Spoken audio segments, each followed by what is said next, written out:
हर शहर की तरह इस छोटे से कस्बे में भी एक पुराना ट्रेन स्टेशन था, जिसे लोग सन्नाटे में भूतिया स्टेशन कहते थे।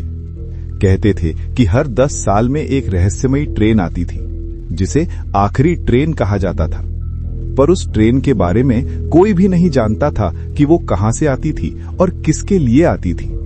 कुछ कहते थे कि ये ट्रेन आत्माओं को लेकर जाती थी, तो कुछ कहते थे कि ये एक वचन थी जिसे पूरा करना जरूरी था। राहुल, एक युवा और महत्वाकांक्षी पत्रकार, हमेशा से इस कहानी की सच्चाई जानने का सपना देखता था। उसने तय किया कि इस बार वो खुद जाकर इस रहस्य को उजागर करेगा। वो अपने कैमरे, रिकॉर्डर और एक छोटा लैपटॉप ले गया। 10 साल पूरे हो चुके थे और आज वही दिन था जिस दिन आखिरी ट्रेन स्टेशन पर आएगी। रात के 12 बजते ही कस्बा सन्नाटा लिए बैठा था। हर घर की खिड़की और दरवाजा बंद थे।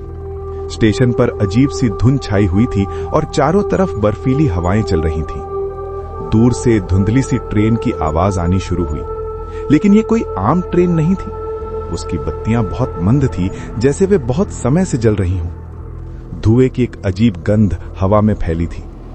ट्रेन धीरे धीरे स्टेशन पर आई।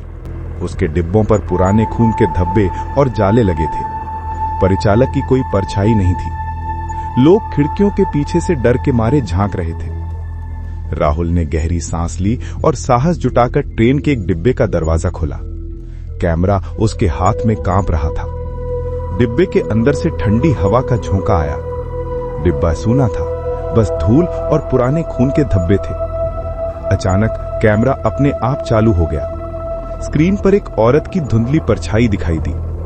उसकी सूनी और खाली आंखें सीधे राहुल की ओर थी। धीरे धीरे वो परछाई डिब्बे के अंदर से बाहर आने लगी। राहुल की सांसें तेज हो गई। जैसे ही परछाई उसके करीब आई, ट्रेन ने अचानक गति पकड़ ली।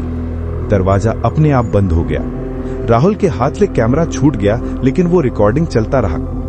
ट्रेन भीतर से अजीब आवाजें निकालने लगी, जैसे पुरानी भारतीय धुनें, किसी के फुसफुसाने की आवाजें, जोर जोर से हंसी की गूंज।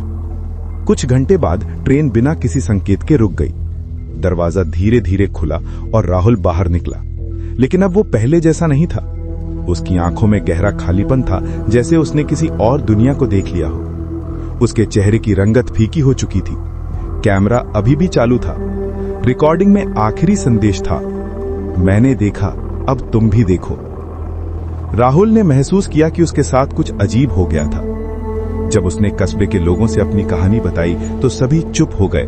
उन्हें पता था कि आखिरी ट्रेन के बारे में बातें करना भी खतरे से खाली नहीं था। धीरे धीरे खबर फैली कि राहुल ट्रेन की रहस्यमयी दुनिया से लौट तो आया था, पर उसकी आत्मा कहीं पीछे रह गई थी।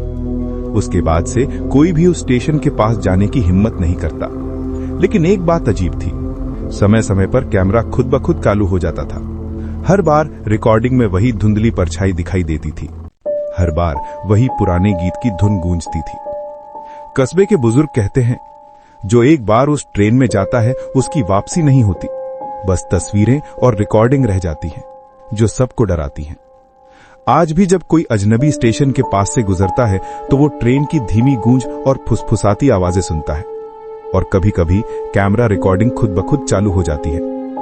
एक आवाज कहती है, तुम्हारा अगला कदम तेरे लिए आखिरी होगा।